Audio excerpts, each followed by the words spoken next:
witness statement in 2006. 3 years ago, I had just returned from a trip to Niagara Falls with my family for the 4th of July. We were all very exhausted after a long day of driving, so my husband and I put the kids to bed and called it a night. At about 4 a.m., I woke up thinking my husband had gotten up to use the restroom. I used the moment to steal back the sheets, only to wake him in the process. I apologized and I told him I thought he got out of bed. When he turned to face me, he gasped and pulled his feet up from the end of the bed so quickly that his knee almost knocked me out of the bed. He then grabbed me and said nothing.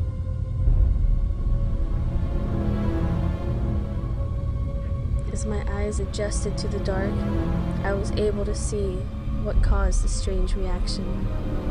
At the foot of the bed, sitting and facing away from us, there was what appeared to be a naked man, or a large hairless dog of some sort. The position of its body was disturbing and unnatural, as if it had been hit by a car or something. For some reason, I was not instantly frightened by it, but more concerned as to its condition. At this point, I was somewhat under the assumption that we were supposed to help him. My husband was peering over his arm and knee, tucked into the fetal position, occasionally glancing at me before his eyes turned to the creature.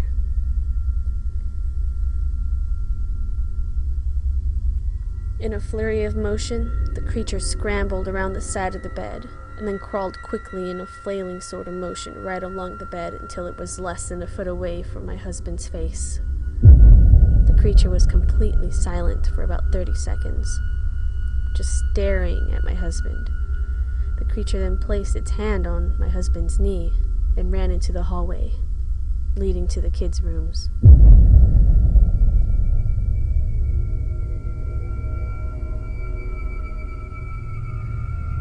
I screamed and ran for the light switch, planning to stop him before he hurt my children. When I got to the hallway, the light from the bedroom was enough to see it crouching and hunched over about 20 feet away. He turned around and looked directly at me, covered in blood. I flipped the switch on the wall and saw my daughter, Clara.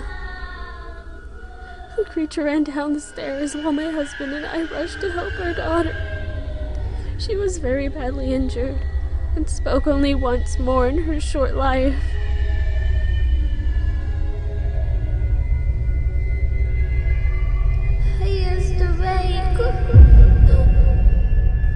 That night, while rushing our daughter to the hospital, my husband drove his car into a lake. He did not survive. Being a small town, news got around pretty quickly. The police were helpful at first, and the local newspaper took a lot of interest as well. However, the story was never published, and the local television news never followed up either.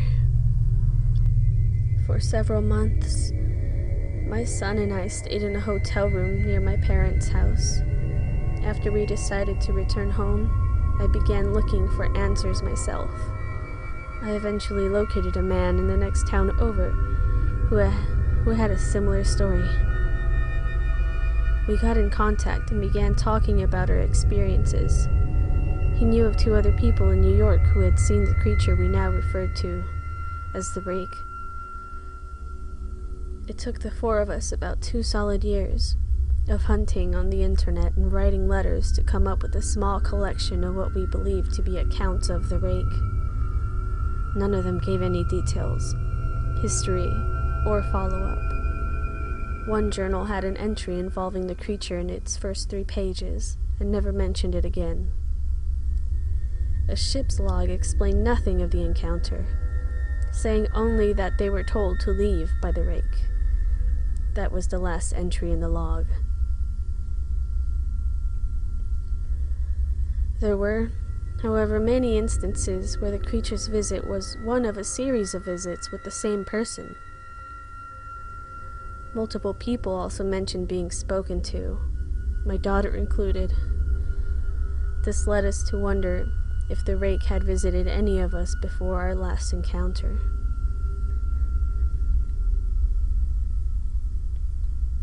Every night, for 2 weeks, I set up a digital recorder near my bed and left it running all night. Each morning, when I woke up, I would scan through the sounds of me tossing and turning in my bed. By the end of the second week, I was going through the recording when I thought I heard something different. What I found was a shrill voice. It was the rake.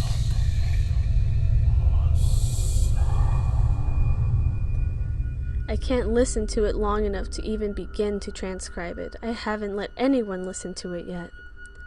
All I know is that I've heard it before, and I now believe that it spoke when I was sitting in front of my husband. I don't remember hearing anything at the time, but for some reason, the voice on the recorder immediately brings me back to that moment. The thoughts that must have gone through my daughter's head make me very upset. I have not seen the rake since he ruined my life, but I know that he has been in my room while I slept. I know and fear that one day, one night, I'll wake up to see him staring at me.